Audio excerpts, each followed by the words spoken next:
Turasuhuje abakomeje gukurikira Primo Media Rwanda tugarutse muri kakanya keza ko gusesengura amakuru y'imikino abayiro bavugwa hirya no hino ku isi muri kumwe nanjye Alex mfatanyije na mugenzi wanjye Felix Byishimo. Okay, Felix wiriwe neza? Wiriwe neza. Amakuru ni meza, umunsi wagenze neza?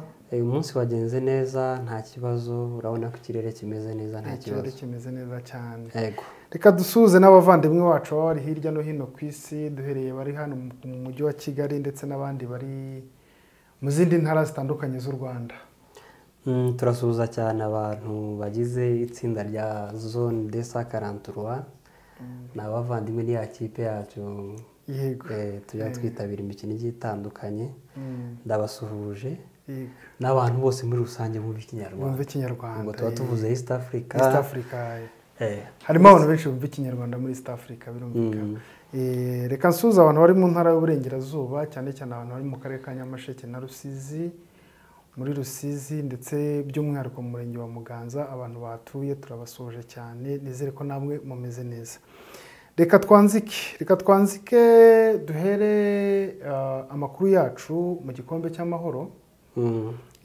Tugiye kugaruka cyane ku gikombe cy'amahoro, hari imikino yarayibaye, hari yabaye uyu munsi ndetse turebe no ku bihembo byatanzwe na Ferwafa, turebe ku mikino y'igikombe cya Afurika cy'ibihugu ndetse n'amakuru avuga muri transferi hirya no hino ku isi ndetse n'inaha iwacu mu Rwanda. Reka duhere mu gikombe cy'amahoro nk'uko tutangiye tubivuga, hari imikino yarayibaye nk'uko ejo twabigarutseho. Ejo twari twababwiye ko hari imikino ibiri igomba kuba ku munsi w'ejo. Ariko hari match imwe itarabaye, match ya Gasogi na Muhazi. Kubera ko Muhazi yakinye shampiyona ku cyumweru. Baza gusanga harimo ubundi itegeko rya FIFA rivuga ko kugira ngo ukine umukino ukurikiye ugomba kumara dejuri iminsi ibiri amasaha 8. Uyabaze rero kuva ku cyumweru kugera ku wa kabiri yari ataragera. Kuko match niba ziba saa 9 saa 12 nibwo batangira kubara.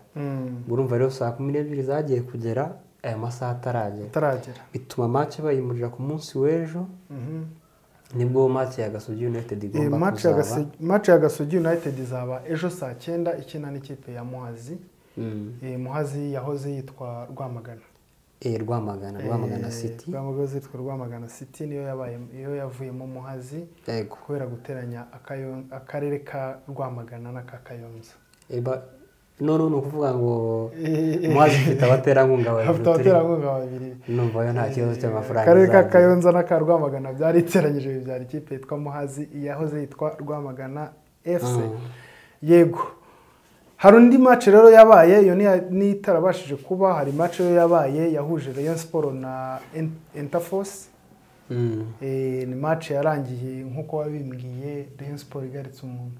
Rayon Sport yagombaga gutsinda mu buryo bworoshye ibitego 4 ni intervalle ni kigaragara ko harimo ikinyuranyo hagati ya Rayon Sport na Interforce. Wabonaga ni match yari nziza. Kubona Yusuf yongeye kugaruka mu kibuga ba Heritier Ruvumbo. Hari n'uyundi watsinze ibitego 2. Baramwita Messi babareyo. Urabona ikipe imeze neza cyane ko mu minsi yashize twabonye amakuru avuga ko bashobora kuba baratandukanye n'umutoza wabo. Ariko bitari official.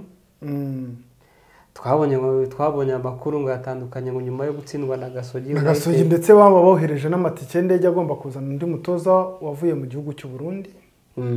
Ugomba kuza kumusimbura. En fait uriya mutoza n'ubundi ntabwo yari umutoza mukuru, urabizi ko Zefani amaze kugenda. Uriya yari umwungiriza. Wade yari umwungiriza. Yego. Noneho ku mukino w'ejo rero icyagaragaye nuko Rayon Sport nta mutoza yari ifite, abantu bari kuri touchline basiganiraga kujya gutoza kubera ko umuntu wagaragaraga nk'umutoza yari coach wa fitness. Niwe wari nk'umutoza mukuru kuri match y'ejo. Ibyo ni byabujije kwitwara neza bagatsinda mu buryo bworoshye. Navuga ko ni mu buryo bworoshye kubera ko ibitego 4-0 ni impamba nziza bitwaje mu mukino wo kwishyura.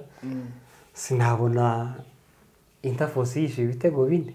Ibyo bintu sinzi ko iyo nkuru noneho yavugwahe. Rayon Sport yabisenyutse burundu pe. ariko yitwaye neza. ni na felicitasiyo twabahereza nyuma y'uko bari batsinzwe muri shampiyona. Urumva nyine batangiye kugarura umwuka w'intsinzi. Urumva ko ni ibintu bimeze neza cyane. winning mentality yagarutse bitwereka ko no muri match yo kwishyura Rayon Sport ishobora kwitwara neza. Ariko Interforce iracyakinira Kicukiro cyangwa nayo bazayizana. Match yabereye, urumva match yabereye mwapere, yabereye kwa Pere. Urumva kandi Interforce niyo yari yakiriye. Birumvikana ko Rayon Sport nayo izakirira mwapere kuko nicyo kibuga kuko niho Rayon Sport isanzwe yakirira imikino yayo. Rayon Sport ubutwaye amahirwe angana iki mu gukomeza mu cyiciro gikurikiyeho? 99.9. None ibitego 4 Interforce yararego no kureba mu izamu. Match rero izatsinda ibitego 5. Ijambo bita remontada ujya uryumva? Remontada ntabwo ari kuri Rayon Sport ari. Football rero ni science. Iyo science kuvuga ahantu ibitego 5 byazava bya Interforce. Ntago mbibona. Ntacyo, reka twizere ko Rayon Sport yakomeje, ariko bizayihire igihe imere neza, kandi nayo turayifuriza kuguma imeze neza. Yego. Uyu munsi rero hari imikino yabaye igikombe cy'amahoro, amakipe yagiye ahura, ariko reka twigarukire kuri match yahuje APR na AS Kigali. APR na AS Kigali harimo akantu kameze gatya. AS Kigali bayitegeye amafaranga 240 niramuka ikuyemo APR FC. Amahirwe ku ijana yuko AS Kigali yakoramo APR FC angana iki? Ubundi bari basanzwe bafata prime ingana gute? Bari basanzwe bafata prime 30,000 kuri match ganye. Yego. Noneho babahaye desakara. Babakubiye 8 inshuro 8. Ariko ni match ebyiri. Gukuramo APR. Kuvuga barakiniye umukino w'uyu munsi. Nibarangiza ni ukuvuga ni game ebyiri bagomba gukina. Bazavuma kubona ni ukuvuga ngo nibaramuka bakuyemo APR FC, buri mukinnyi arahabwa 240. Ko muri AS Kigali havugagamo ibintu by'inzara cyane. Amafaranga yabavuye he? Amafaranga yagarutse. Fabrice yagarutse mu bintu bye. Fabrice yagarutse mu kipe. Perezida Fabrice yagarutse. Yego, perezida wa AS Kigali yagarutse. Yagize ko yagize ibibazo akimara kuvamo kuko ari ibyo atumvikanaga n'umujyi wa Kigali. Hari ibyo yasabaga ntabihabwe, ariko Fabrice yamaze kugaruka. Kandi bafite n'umutoza mushya,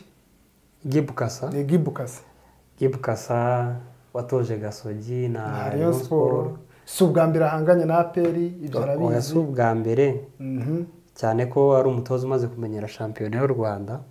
Niba yaranyuze mu kipe nka Gasogi United ukanyura muri Rayon Sport, bivuze ngo imikino yo mu Rwanda urayizi. Gusa abantu bakurikiranye Mapinduzi Cup, APR yavanye isomo rikomeye kubera ko yahuye n'amakipe akina umukino wihuta. Bivuze ngo mu mikinire ya APR muri iyi minsi tugiye kuzajya tubona APR ikina yihuta. Atari bya bintu byo kureduka bya shampiyona y'u Rwanda usanga umupira uhora hagati. Bayego. Bivuze ngo AS Kigali rero igomba kwitonda cyane ko kugeza amagingo anga ikipe nziza dufite mu Rwanda ni APR. Kandi niba ari APR mu ntego zayo, bivuze ibikeneye ibikombe bibiri. Ni shampiyona n'igikombe cy'amahoro. Bivuze ngo inzira ihari yo kugira babone igikombe cy'amahoro nuko bagomba gukuramo abakomeye. Abakomeye ni bande? Abakomeye ni izo za AS Kigali, za Kiyovu Sport, za Police, za Rayon Sport. Na Gasogi ntuyijyane kure reka. Na Gasogi United, ariko Gasogi wijyana kure. Ndabona iyi match AS Kigali bizayigora cyane ko APR ni ikipe imenyereye irushanwa, cyane ko inavuye no mu rindi rushanwa. Twabonye abakinnyi bageragezwayo. Uyu munsi niho herekanwe abakinnyi bashya APR yazanye bashya, yongeye muri squad yayo muri uyu mukino wabahuje na AS Kigali. Ubwo ku munsi w'ejo tuzaza tubagarukira ku mazina yamaze kwemezwa. ese babandi bavugaga muri Rayon Sport bazanye ngo bubatse umubiri cyane kurusha uko bazi umupira bo babashije kuberekana ku mukino washize ku munsi w'ejo hari umwe wakinnye ari we bavuga ngo yakoze gym wo gukora ni umukinnyi wa gym wo kuba umukinnyi w'umupira w'amaguru. Reka tubihanga amaso turebe icyo iyi shampiyona mu gice cyo kwishyura cyangwa muri returu izaba itubikiye. Si byo twaba tuvuze ku gikombe cy'amahoro ndumva ari ibyo ngibyo. Mu ijoro ryakeye cyangwa se ku munsi w'ejo haraye hatanzwe ibihembo bya Primus National League. Ibihembo byatanzwe bitangiye sezo. Ese kubera iki ibi bihembo bitahozeho Felix? Ibintu byose bisaba kugira umufatanyabikorwa. Sinzi niba ubizi neza ibi bihembo biri gutangwa ku bufatanye na Gorilla Games. Yego ndabizi. Kampani ya betting mu Rwanda. Burumva rero babonye umuterankunga. Ejo bundi ashobora kuzaza undi akavuga ati dushire wenda urabona nko mu Rwanda ntabwo tuzi umuntu wabaye man of the match ngo ahembwe iki. Ntabwo tubizi. Hari ahantu nigeze kubona muri shampiyona niba ari ya Zambia aho umukinnyi wa man of the match bakamuhemba isake. Urumva rero ibintu byose biba bisaba kuba ufite umuterankunga w'icyo gikorwa ugiye gukora. Ni n'ikintu cyiza shampiyona kugenda izamuka nko niba arebye neza ibihembo. Hari nk'umuzamu mwiza yatwaye 300. Umukinnyi w'ukwezi yatwaye miliyoni. Burumva rero ni ibintu byiza, ni ibintu byo kwishimira. Tudatinza abantu hahembwe Victor Mbawoma nk'umukinnyi w'ukwezi niwe wegukanye iyo miliyoni. Ndetse umutoza w'ukwezi yatoye Mashami Vincent. Yarabikwiye amaze iminsi atsinda. Ndetse n'umuzamu wa Kivu Sport niwe wakoze save nziza cyangwa umupira abantu batatekerezaga. Nzerwanda Jihad ni umwana uri kuzamuka neza. Ahubwo abazamu bari mu Mavubi barye bari menge kuko ubu nawe yaje. Hari n'umwana watsinze igitego cyiza Kategeya n'umunyarwanda. Yego n'umunyarwanda akomoka Nyabwishongezi Nyagatare. Nyabwishongezi Nyagatare. Yahoze muri Mukura Victory Sport muri sezo muri Fazare. Ariko muri iyi Fazare Retour yaje muri APR FC ndakeka na APR FC yaramwifashije muri Mapinduzi Cup ubwo bari muri Zanzibar. Bivuze ngo n'iki gihembo yagifatiye igitego yatsindiye muri Mukura. Ni ibintu byiza cyane. Urumva ni akantu keza shampiyona y'u Rwanda irimo gukura. Niba ushobora kwicara ugatekereza ku bakinnyi bitwaye neza ukabahemba ni motivation. Ubwo ubutaha nta bandi ni uguhangana kubera ko azabazi yuko ukwezi nikurangira azabona ibihembo. Ibyo rero biranazamura competition y'abakinnyi hagati yabo kuko buri wese azaba akina ashaka kuba iki kugira ngo wenda abone n'ibyo bihembo. Ko nabonye muri Mapinduzi Cup umukinnyi wabaga man of the match. Ibihembo yabizanaga akabisangira n'ikipe muri rusange. Of course n'ubundi kubera ko mukora nka equipe n'ubundi ku muntu wigirira umutima we yakakwiye kuza akabisangira na bagenzi be kuko bagenzi be baba bamufashije kugera kuri ibyo ngibyo, ariko nanone akagira uruhare rwe rufatika muri uwo mukino. Ariko mu Rwanda sinzi ko byakunda cyane ko batanahembwa n'amafaranga menshi. Ntago bahemba amafaranga. Ariko se nakwibaza kuki mu yandi mashampiyona yagiye aba mu yandi masezo yagiye aba ibi bihembo bitabagaho kwa kubera iki buriya? Ni cya kibazo cyo kutagira ubuterankunga. Ugasanga dufate nk'urugero wenda mbere barafite umuterankunga ari uruganda rwa Bralirwa. Ugasanga kubera ko urumva ni ibihembo ngaruka kwezi. Bralirwa bifite wenda amafaranga ashiriye wenda shampiyona yose. Bigatuma nyine bataba muri ibyo ngibyo guhemba bya buri kwezi, ibintu nk'ibyo bisaba kugira abaterankunga. Ahubwo n'inganda zose tuzihamagarire kuza muri shampiyona. Ariko kubera ko nanone inge mbona ari uko shampiyona noneho yabaye league yarigenze wumva yo wigenga ubushaka n'ibigutunga nubwo haba hari icyo baba bakigusunika ariko nanone uba ugomba gushaka ibigutunga. yego kubera mbona cyane ari uko yabaye ligi kurusha uko yahoze mbere. Nuko rero ibyo bihembo byagenze tubabwiye ko umukinnyi w'ukwezi yabaye Victor Mbawoma akaba akinira ikipe ya APR FC. Sevu y'ukwezi yabaye Yanze Rwanda Jihad akinira ikipe ya Kiyovu Sport. Umutoza w'ukwezi yabaye Mashami Vincent akaba ari umutoza wa Police Football Club. Ndetse hakabaho n'igitego cy'ukwezi cyabaye icya Kategeya yagitsinze agikina muri Mukura Victory Sport. Reka dukomereze mu gikombe cya Afurika cy'ibihugu. Irushanwa rirakomeje ariko ndakubwiza ukuri mugenzi wanjye Felix, ibintu birakomeye. Ejo twarabivuze gutungurana kwabaye gutungurana muri iki gikombe. Ikipe ya Namibia yakoze ibintu abarose batatekerezaga. Yivuye inyuma kubita Tunisia atari ukuvuga ngo ni bya bindi ngo twakinye muratsinda. Namibia yakinye neza itwara amanota 3. Tunisia iza nko gutsinda cyakunganya yari kubyishimira kuko Namibia yabateye umupira. Nabonye harimo abakinnyi bazi umupira pe. Harimo abakinnyi bazi umupira gusa igikombe cya Afurika kimeze neza. Batsinze n'igitego cyiza rwose. Igitego Namibia yatsinze Tunisia n'igitego narebye ndavuga ni kabisa kana agatego keza ukuntu umukinnyi yagiye aracenga kataga centre neza undi nawe ahitatera ku mutwe igitego kiranyoye. Ariko n'igitego cyaje mu minota mibi. Iriya minota biba bigoye ko wakwishura igitego cyaje. Ubu se muri iki gikombe twavuga ko ari mentalite y'amakipe yazamutse, ni ukwiyubaka ko amakipe kwazamutse, cyangwa tugiye kubona ikindi kiragano gishya tuve muri ka kamenyero twatumenyereye ko amakipe yo muri Afurika y'Amajyaruguru ariyo tuzajya duha gutwara iki gikombe cya Afurika. Nk'uko amakipe rero ari munsi y'ubutayu bwa Sahara, ikipe duheruka kubona igitwara ni Zambia. Ni ukuvuga ngo icyo njye nabashije kureba mu mikino maze gukurikira, amakipe yose ari ku rwego rumwe. Baraje tubona ku mugabane w'Uburayi baraza bagere muri Afurika ukagira baguye mu mazi. Ni ukuvuga amakipe yaratinyutse abona ko birashoboka gukina na Nigeria, birashoboka gukina na Misiri, birashoboka gukina na za Senegal. Amakipe yaratinyutse. Kandi nibyo rwose uri kubona ikipe iri kuza yego igafunga yagira amahirwe ikabona. Kandi mu gikombe cya Afurika ni ibintu bisanzwe, ikipe yabonye igitego kukishyura biba bigoye. Gusa imbaraga nyinshi wabonye Nigeria na Guinea yabanje igitego, Nigeria iragihiga. Cyangwa match ya Cameroon bari abakinnyi 9 kubashakamo igitego cyo kubishyura byabaye ikibazo.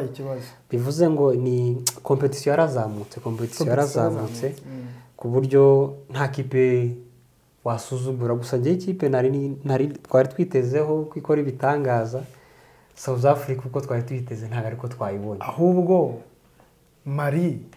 Mali twavuga ko yatunguranye cyangwa ni ibintu byayo isanganwe rwa rubyiruko rwayo. Uribuka ko yaje hano i Kigali. Yaje hano i Kigali ifite urubyiruko rwose. Mali buriya ni ukumenya umupira cyane, ni politiki ibyabaye ninjoro. Urabona South Africa yabonye penalty Perista warayiswata bituma Mali igaruka mu mukino. Ariko twarawe turebye abanya South Africa bazi umupira pe, bazi umupira bakinnye ariko baratsinda. Bibaho gusa nyine ni kwakugira mentality iri hejuru cyane ko ufite abakinnyi abenshi. Selection yabo bose ni ku mugabane w'Uburayi cyane nk'uyu nguyu niwe bazi cyane Yves Bissouma Kamara ukina muri Monaco. Abakinnyi benshi bo muri biriya bihugu bakunda kuba iyo bakubonyemo impano uhita wigira ku mugabane w'Uburayi ugakina. Ari nacyo kigenda gisunika abakinnyi baho benshi. Ari nacyo tunifuriza abakinnyi bacu bakina hano mu gihugu ko bajya bagira bakajya hanze bakabona n'iyo experience byibuze tukabona ko ikipe yacu y'Amavubi yazatera imbere. Reka rero tugaruke ku mukino iri buze kuba uyu munsi. Uyu munsi haraba umukino ukomeye ku isaha y'isaa 4 hagati ya Zambia n'abaturanyi iharanira demokarasi ya Kongo. Ariko tutarawujyaho hari match nziza iri buze guhuza ikipe nziza muri Afurika ndetse n'ikipe nziza muri East Africa. Ikipe nziza muri East Africa, Tanzania niyo iduhagarariye muri East Africa. Iduhagarariye rwose. Urumva niyo kipe nziza. Niyo kipe nziza cyane ko abandi bananiye kugerayo.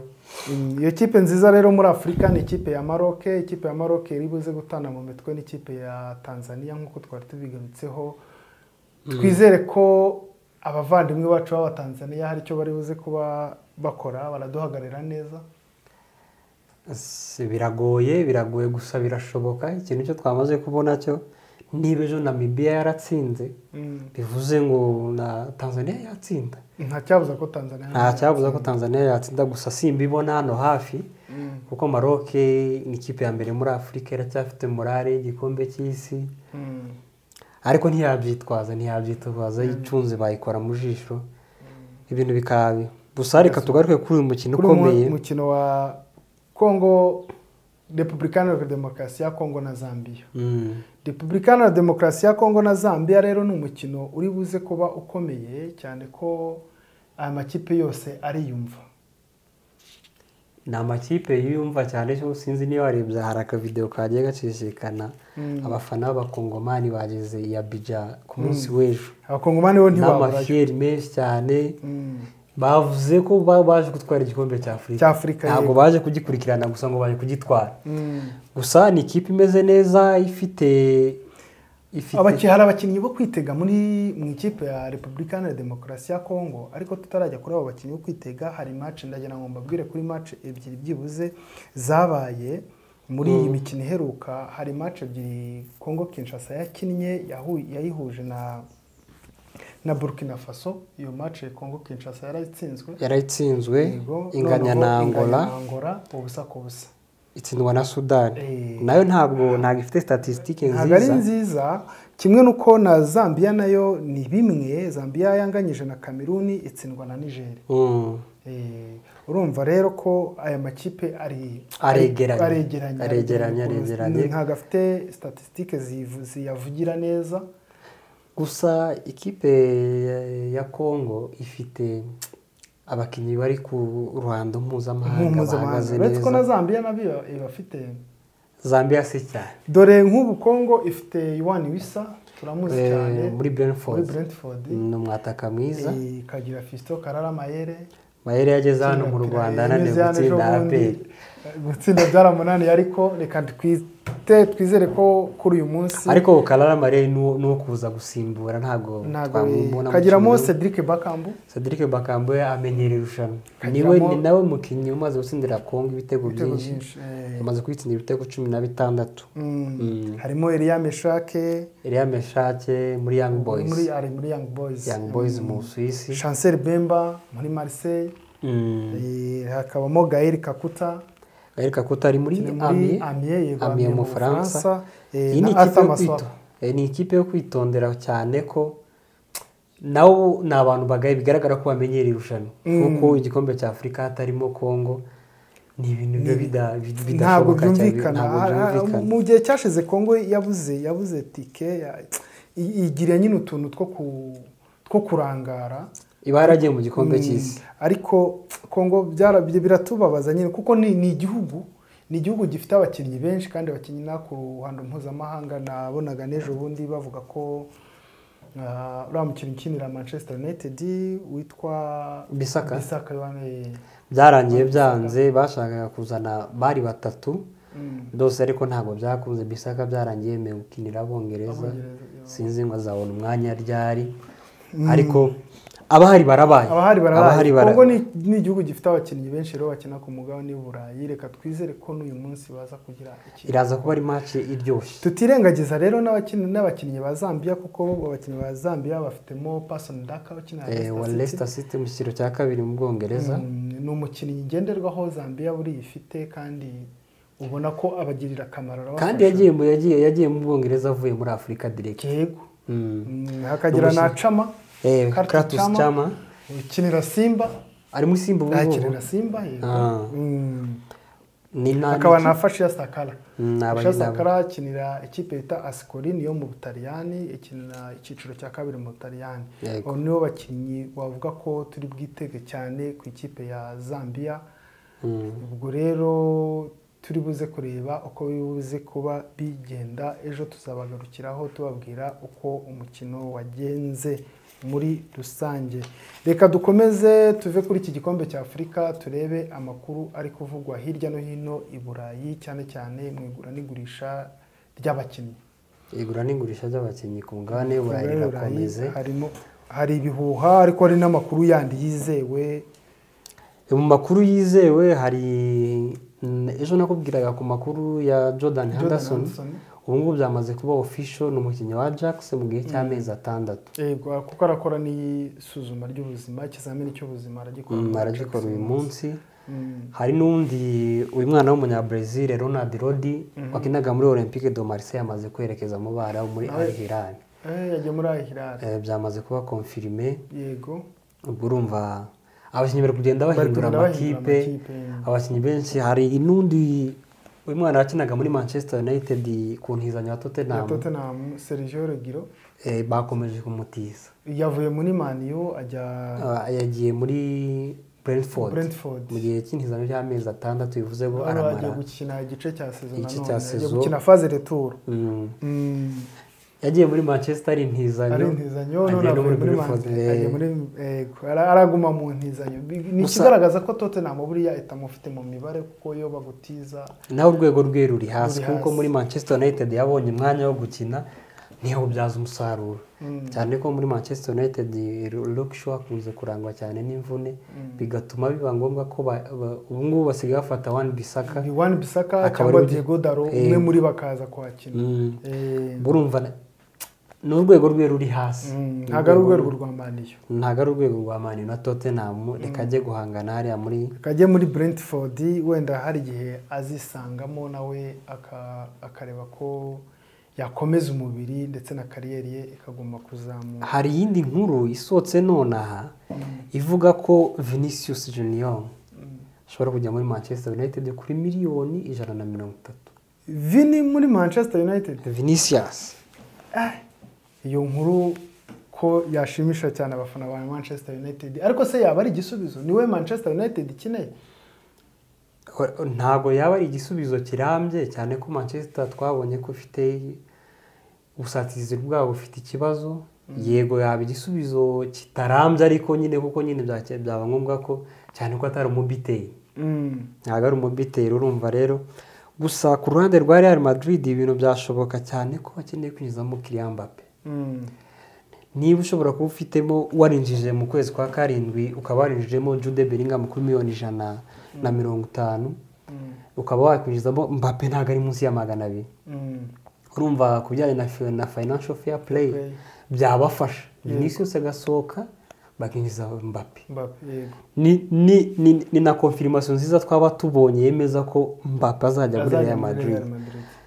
Yaba rero Cristiano nziza kuri Manchester United Vinicius Junior. Gusa Manchester United ntayo ikunze guhirwa n'abakinnyi bavuye muri Real Madrid. Akenshi biranga, twabonye ba Di Maria byaranze, ba Casemiro byaranze, ba Varane byaranze, urumva. Ariko byaba ari byiza pe kubona Vinicius mu Bwongereza, ariko arishimye muri Real.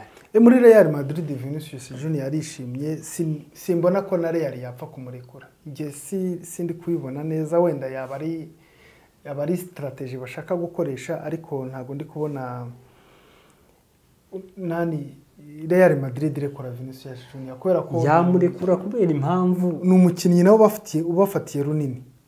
Ariko sushize ku munzani Vinicius na Mbappe ari we wahitamo nde? Ushaka gusora Vinicius mwijize Mbappe? Habwo je na prefera ko bakinisha bombi. Ariko Mbappe akina neza turutse kuri 11. Bivuze ngo akeneye ko Vinicius amuhereza umwanya. Cyangwa akanyura ku rundi ruhande. Gusa yaba ari dio nziza ari Vinicius na Mbappe na Rodrigo, byaba bimeze neza. Gusa kubijyanye rero ubu ngubu amakipe asigaye atinya iteko rya FIFA Financial Fair Play, bikaba byatuma ukagira busoro ukagira nabo winjiza. ibyo rero urumva niko kantu konyine gashobora gukunda ko Vinicius yakwerekeza muri Manchester United. Yego. Muri Arsenal nabo ngo bakeneye muri Arsenal hari bivuga ko bakeneye abadefanseri. Inkuru turaguma tuyirebe neza baje abakunzi ba Arsenal, tuzagaruka tubaha ubwino bw'abakinnyi Arsenal ikeneye. Ariko Arsenal ngirwaye muri defense, Arsenal irwaye muri abadefanseri Arsenal iracyabashaka rwose. Ko ibuzuranye irashaka abadefanseri, yashatse abatakaho. Ishaka abakomeye, ntabwo ishaka abakomeye. Saliba saroroshye. Saliba ntabwo yoroshye, Magalhaes ntabwo yoroshye, Holding arahari. Ubwo bari kubona ariho barwaye, rwose. Ahubwo update mbonye muri aka kanya mwabonaga nunamye ndi kureba. Twagarutse kuri match z'igikombe cy'amahoro za hano mu Rwanda. Hari match yagombaga guhuza Adax na Mukura Victory Sport. Iyo match yasubitswe kubera ko tapi ikipe ya Adax ikiniraho ntabwo simwe ikinira rya rugende mu mazi menshi mu gishanga. Ntabwo rero Mukura Victory Sport yemeye iyo tapi. Komiseri w'umukino ahisemo gusubika umukino kuko abonye bitashoboka ko icyo kibuga cyaberaho match yo kuri uru rwego. Babazanye ku matara. Ubwo ni Adax izahitamo ikibuga kuko buriya ni irakigurana. Cyaba zategereza izuba ryake. Cyaba bategereza izuba ryake cyume kuko ejo haguye imvura kandi no kuri uyu munsi mu bice by'ikabuga haguye imvura. Ntabwo ntekereza ko rero iki kibuga cyari kwakira, turakibereka ku mashusho uko kimeze. Ntabwo ntekereza ko cyari kwakira iyi match ya Mukura Victory Sport ndetse na Adax. Reka tubashimire ibiganiro byacu nakagaruka naho ku munsi w'ejo. Wakoze cyane Felix. Wakoze cyane namwe badukurikiye, mugira amahoro y'Imana.